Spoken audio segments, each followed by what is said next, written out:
I find it utterly ridiculous that this administration can gut almost half of the staff of the Department of Education, eliminate millions in funding, direct the illegal closure of the entire department, and then turn around and pretend that the fundamental operations and responsibilities of the department will still be preserved. A parent confronting the school and the school or personnel lying about it and even fabricating and doctoring documents, changing the child's name on assignments that were handed in. I mean, just imagine what this looks like in practice if you are not allowed to say that the child is using a different name or a different gender identity. So you're using one name and one set of pronouns with the child in class, and their parents come in and suddenly you have to switch. You're using a different name and a different set of pronouns. This is absolute madness. For decades, Americans were told the Department of Education stood as a shield, protecting students, enforcing civil rights laws, and making sure every child had a fair shot. That was the promise. Now Congress is being asked to believe those same safeguards will somehow remain intact, even after staffing is slashed, legal guidance is stripped away, and enforcement offices are quietly emptied out. Then Congressman Kevin Kiley steps in and pulls the conversation out of theory and into reality. He describes what's actually happening on the ground: parents kept in the dark, schools accused of misleading families, and districts facing lawsuits simply for being transparent. In some states, laws aren't promoting openness, they're enforcing silence. This isn't a left versus right debate. It's a fundamental question. Do parents still have the right to know what's happening in their own children's lives? Let's get into it. They hollowed out the Office of Civil Rights, yet claim that they can still carry out their legal obligation to protect students from discrimination. They fired the entire legal team that provided guidance to states on how to implement IDEA, and yet claim that they will still be able to provide equal opportunity to kids with disability. Republicans and the administration should be honest about what is happening here. Abject abandonment of the statutory duties and the congressional authority. This resolution of inquiry is simply asking the administration to explain how they will faithfully carry out the laws that are mandated by Congress. I believe that to claim our education system will be improved or even preserved after the actions of this administration is delusional at best and lying to the American people at worst. Now I recognize the gentleman from California, Representative Kiley. So let's just look at what's happened in my state of California. You have many, many districts, many documented cases of a school that has actively encouraged a child to identify with a new gender. And they did this without the parents' knowledge, without the parents' consent, and then they lied to the parents about it. We have many documented cases of a parent confronting the school and the school or personnel lying about it and even fabricating and doctoring documents, changing the child's name on assignments that were handed in.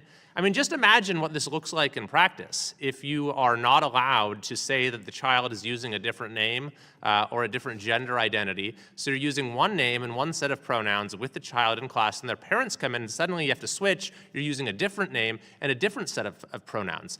This is absolute madness. So because of the prevalence of this across our state, a number of responsible districts came forward and said, we're not going to do this. We're going to put protections for students and their families into our district policy and say that this is something that parents have the right to know about. So how does the state respond? The Attorney General, with the backing of the governor, they immediately start suing these districts.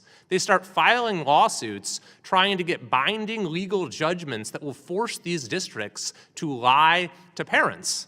And then on top of that, the supermajority legislature passes a bill, and the governor signs it, that as a matter of state law says that we are not going to allow districts to tell parents the truth. Now, thankfully, many of those lawsuits are being rejected by the courts, and the Trump administration has now launched an investigation challenging that new state law for violating the Federal Education Rights and Privacy Act. And finally, I want to address this idea that there's somehow a contradiction between this bill and the commitment our committee has to local control in education. That is absolutely not the case. We support local control in education because we believe that curriculum and school offerings and the different options available to parents should reflect the values of the community, that there should be direct input from the community and local elected officials, and a whole host of other reasons, such as allowing for innovation and the fact that the schools generally are not run best from Washington, D.C. But that doesn't mean that we can't have civil rights laws. We have civil rights laws in this country that provide a basic level of protection for the dignity of each person, and there are particular civil rights laws that are attendant to an educational context, including protections against discrimination on the basis of sex, and including FERPA, the Federal Educational Rights and Privacy Act. So we will continue to actively promote local control in education. I think we're going to see enormous progress in that respect from this committee, from the new administration, and it will have great benefits across the country. But we will not permit federal education dollars to be used to create a dangerous wall of separation between kids and their parents. I yield back. When parents started asking questions, what they uncovered was disturbing. Reports claim administrators didn't just deflect, they allegedly altered records, adjusted paperwork, and even changed student names on assignments to keep families from finding out what was going on. That creates a bizarre double life inside schools. One identity used in the classroom, another presented when mom or dad walks in. Kevin Kiley calls that insanity, and it's hard to argue otherwise. When certain districts tried to require basic parental notification, the backlash was swift. The state's attorney general, with support from the governor, sued those districts. Soon after, lawmakers passed legislation explicitly prohibiting schools from informing parents in specific situations. Several courts have already pushed back on those lawsuits. Meanwhile, the federal government has opened an investigation into whether California's policy conflicts with FERPA, the federal law designed to protect student records and parental rights.